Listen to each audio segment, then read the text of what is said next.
Oh my god. This is it. This is the single best thing I've ever drew.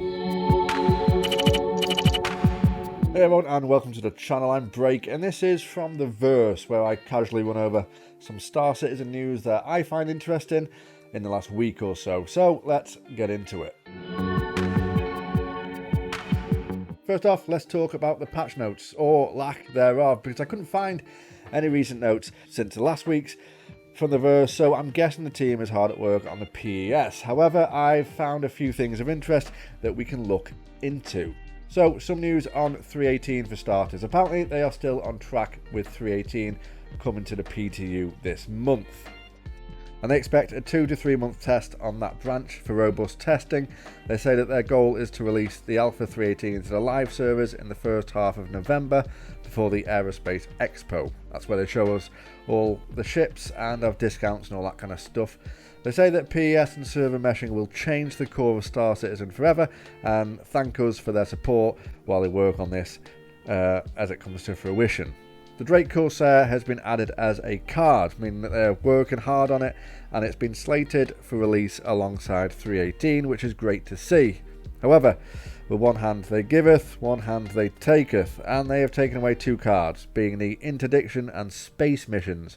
So they're being put on the back burner until a better time. So 3.18 is still on schedule for before Christmas. Who would have thought it? But we'll have to see how the testing goes as to whether that day actually sticks. Another little snippet of info is regarding some fauna. Now, there's not a huge amount of flora and absolutely zero fauna in Star Citizen at the moment. However, CIG mentioned recently about a new creature in the game here. They say the facial animation team worked on a large set of life and mission animations for various PU characters on the body side. They also followed the development of a new creature with the art and design teams and discussed the animation needs for when it's available. So clearly there's not much info and it's not fully animated or whatever, but we don't have any images or ideas of what it could be, whether it could look like this, or even this. However, I took the liberty of designing a creature that I think wouldn't look out of place, and I'll quickly talk you over it. So here it is. You can see it blends in nicely with the surroundings of the background there. I've took the liberty of labelling each part as well for you. So you got the antenna, which is solely there to predict the weather for the creature. It's got ears where the eyes should be. However, the creature is deaf. It has suckers for hands, which isn't great for most things, but it's great for cleaning your ship's toilet blockages. So a nice little pet there. It's got a huge eyeball, but obviously if you're going to have one of these as a pet, it needs to be watered regularly, obviously due to the lack of eyelids. And for the feet, it has 3. That's not another thing that you can see in the middle there. They're basically an alien version of Crocs. The skin here has a polyester cotton type of feel to it, which obviously many people and citizens often mistake it for socks. By the way, I spent way too long attempting to draw with a mouse here, but I think I pretty much nailed the aesthetic. Let me know in the comments, obviously, if you can see this creature plodding around your ship and blocking your latest number 2, or if I should just kill it with fire. But moving on to ISC. So it was all about salvaging this week.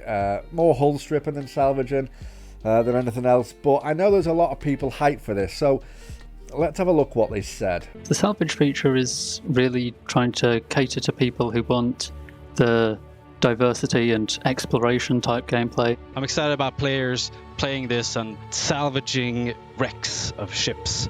That's where salvage comes in, where we sort of extend the life of the spaceship. We want you to be able to find... Clearly this guy isn't confident in the kitchen, and I doubt he's CIG's answer to Gordon Ramsay, but let's carry on. Destroyed versions of these, look at them in ways you would never have seen them before, and have this extra gameplay with them. We have the FPS side,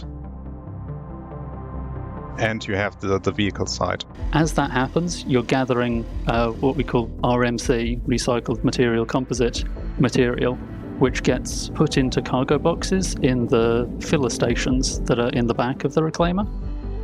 And you'll need someone back there to take these full crates out of the dispenser and stack them away on your cargo grid. We also want to allow you to use that material that you gain from hull scraping to immediately repair any damage your ship might have taken. If you really want to try something different, something new, something that hasn't been in Star Citizen before, the Vulture is going to be where you want to go. Salvage is new and it's kind of fun and it's exciting. I've been going around and just burning the sides of ships, and it's really fun to kind of experience this new type of gameplay.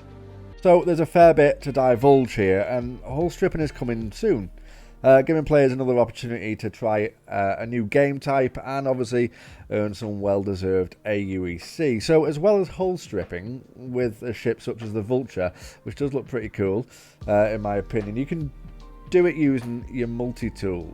Now, if, like me, you're wondering, well, where does all the material go to?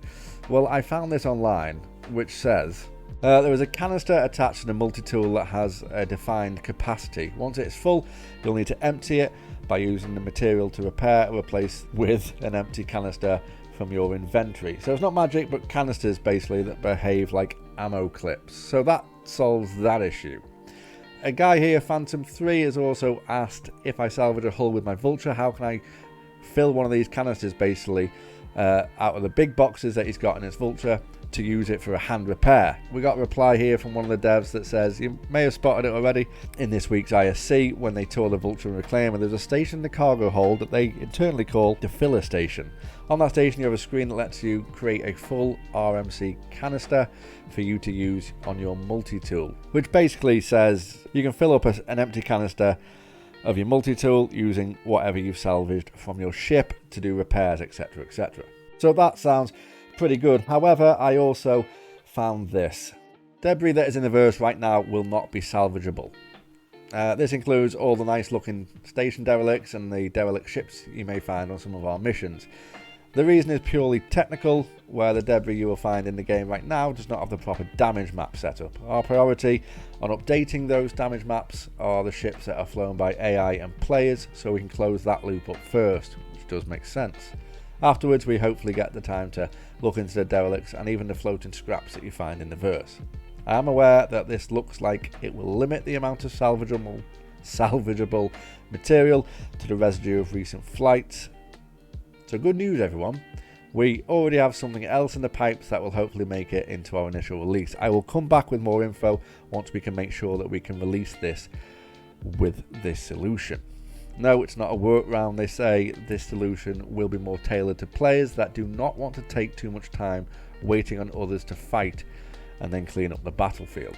So not everything will be able to be stripped straight away, which is maybe a little bit annoying, but let's just wait and see what they can get to us so we can actually have a play of this. I particularly like the fact that you can strip a down ship's hull and repair your own ship, obviously leaving some battle scars on your ship. That's pretty cool. And I'm looking forward to seeing people's battle-hardened ships flying around in the future. Not mine, obviously, though, because I lose fights, and mine always looks new. Thanks, insurance. Last but not least, obviously, is CitizenCon. So this is happening live on Twitch, if you remember, on the 8th of October. If you haven't seen the format, then it roughly looks like this. So first up, we got Journey to 4.0, which is talking about Pyro. It's an in-engine tour through many of the planets and moons in Pyro, exploring their current development status and why they're more than just burnt, charred husks that you may have read about. Next up will be the design brief and investigations, exploring the pitch process for a new mission archetype that leaves combat and delivery behind for more mindful deduction and some increased storytelling. So there will be missions with more narratives in the future, and that is good to know. Next up, we've got Journey to the Underground. With corporations, commerce and caverns collide, take your first look at the enormous reimagining of underground facilities and the new gameplay possibilities that will arrive with them. That'll be quite interesting to watch, so definitely keep that on the radar. The need for speeds. So, we all know how speed impacts combat, but now learn how master modes initially developed for Squadron 42 will impact the flight experience for the persistent universe. and better defined ship roles for all vehicles in Star Citizen. This may be something to do with what they talked about previously regarding ship speeds during fights, etc. But obviously we're going to have to wait and see for CitizenCon to find out what exactly that is. Lorville Redux is next, and we've come a long way since our first planetary landing zone, and here you'll get a first glimpse of how everything learned since then is being reapplied to this walled, polluted city. So the whole of Lorville is getting a rework, and it'll be interesting to see what they do with that, and hopefully we actually get some sneak peeks on the 8th of October. Next up is Power Play, which is how the upcoming resource management system will change life in the verse as we know it, from combat to player homesteading, and allow for true multi-crew gameplay. So this is what we saw in a previous ISC regarding the power on ships and things like that, and they want to have lights and stuff powered up. I don't know how they're going to do this, if they're going to use some kind of cabling, wires or what, but that'll be good to see, because that is going to be the future of how you're going to manage your ship and all the systems in it, and the whole reason why you'll probably need to actually multi-crew your multi-crew ships instead of flying them solo. And last up, we've got Talking Ship 2952. It's the annual presentation from Ship's team, so it's basically a run through of the vehicles, what they've got in the pipeline from concept to newly flyable ones, and it's just to try and tease you to get more ships, which, you know, everyone wants.